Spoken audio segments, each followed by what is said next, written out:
మోడీ వారసుని మోడీ ప్రకటించలేదు, అట్లాగే భారతీయ జనతా పార్టీ కూడా ప్రకటించలేదు. ఇదివరకు వాజ్పేయి వారసుడు మోడీ అని కూడా వాళ్ళు ఏం ప్రకటించలేదు, కానీ అద్వానీ వారసుడు మోడీ అన్నది మాత్రం ప్రకటించారు. ఎందుకంటే బీజేపీకి వాజ్పేయి వారసుడుగా వాజ్పేయి చెప్పలేదు అద్వానీని, అద్వానీనే అక్కడ భారతీయ జనతా పార్టీ చెప్పింది. తర్వాతన అద్వానీకి బదులు మోడీ పేరు కూడా వాళ్ళే చెప్పుకొచ్చారు. ఇప్పుడు అట్లాగే యోగి అవుతాడా భవిష్యత్ ప్రధానమంత్రి అభ్యర్థి? చాలామంది ఆసక్తిగా ఉన్నారు, ఆయనే కావాలని కోరుకుంటున్న వాళ్ళు హిందుత్వవాదులు ఎక్కువ.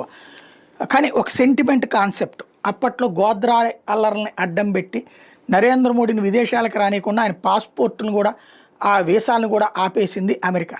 చివరికి అదే దేశం రెడ్ కార్పెట్ ఇచ్చి కూర్చోబెట్టి ఇచ్చింది ఆయన ప్రధానమంత్రి అయ్యాక. అది నరేంద్ర మోడీ నాడు సాధించినటువంటిది.